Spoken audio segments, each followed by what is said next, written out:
दोस्तों, ये कहानी है गुजरात के एक गांव की जिसमें राहुल नाम का लड़का रहा करता था। बचपन से ही पढ़ाई में होशियार राहुल अपने मम्मी पापा की आखिरी उम्मीद था। विजय के दादा ने अपने समय में बहुत कर्ज ले लिया था, जिसको चुकाने में पापा की पूरी जिंदगी मजदूरी में निकल गई। उनके पास थोड़ी सी जमीन थी जिससे उनका गुजरा हो रहा था। पापा की तबीयत मजदूरी करने से खराब रहती थी, पर पापा विजय को इस बात का एहसास नहीं होने देते थे।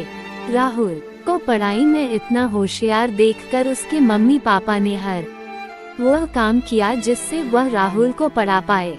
राहुल की कॉलेज की पढ़ाई खत्म हो गई थी और वह एक छोटी सी नौकरी करने लगा जिससे उसका खर्चा निकल जाता और साथ में वह कलेक्टर बनने की तैयारी भी कर रहा था। राहुल अपने वक्त का एक मिनट भी फालतू नहीं गुजारता था। राहुल ने पूरा समय पढ़ाई और नौकरी में ही लगा दिया।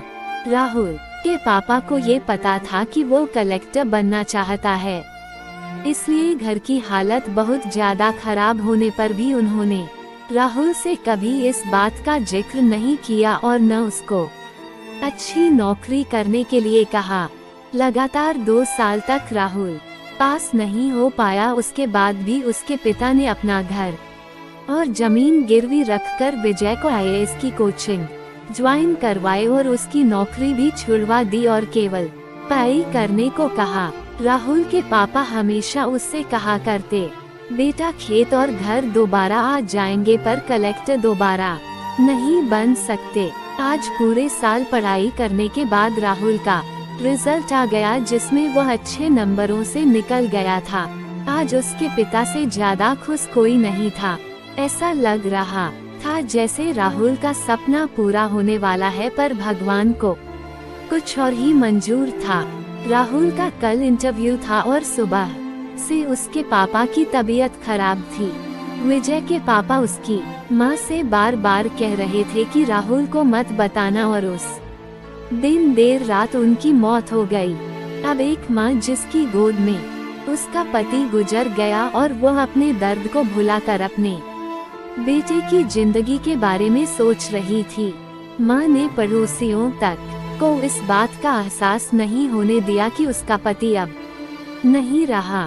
पूरी रात ऐसे रोई कि आवाज भी न निकले और सुबह राहुल जब इंटरव्यू देने जाने लगा तब माँ और पापा के आशीर्वाद के लिए उसने माँ को कॉल किया। माँ ने पूरी हिम्मत लगा दी अपना सच छुपाने के लिए और राहुल को आशीर्वाद दिया। और जब राहुल ने पापा से बात करने को कहा तो माँ बोली, पापा अब तुमसे बात नहीं करेंगे, वह कलेक्टर से बात करेंगे। इतनी बात करके माँ ने फोन रख दिया।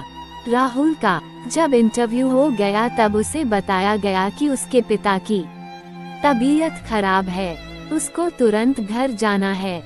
राहुल को एक पल नहीं लगा अपने पिता की हालत समझने में। घर पहुँच कर पिता के पैरों में गिरकर वह जोर जोर से रोने लगा और कहने लगा, पापा उठो, देखो मैं कलेक्टर बन गया। आज उसके पिता को वो खुशी मिली थी जिसका उनको वर्षों से इंतजार था, पर आज वह इस दुनिया में नहीं थे। भगवान राहुल के पिता की जिंदगी में सुख लिखना ही भूल गए थे।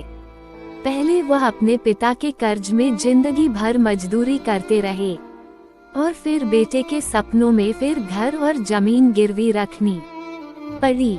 वह जिंदगी में कर्ज लेकर आए और कर्ज लेकर चले गए। राहुल के पिता को भले ही जिंदगी में कुछ हासिल न हुआ हो, पर वह अपने लड़के को इस काबिल बना गए कि वह अपनी 7 पुश्तों को बैठे बैठे खिला पाए। राहुल की माँ ने जो उस रात किया जिसको करने का जज्बा बहुत कम लोगों में होता है।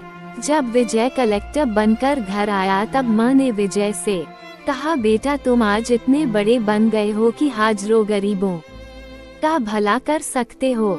जब भी तुम्हारे सामने कोई गरीब मदद मांगने आए तो अपने पिता और मेरे बारे में सोचना। मैं तुम्हारे बराबर पढ़ी लिखी और समझदार तो नहीं हूँ, पर इतना जरूर जानती हूँ गरीब आदमी की बहुत मजबूरी होती है।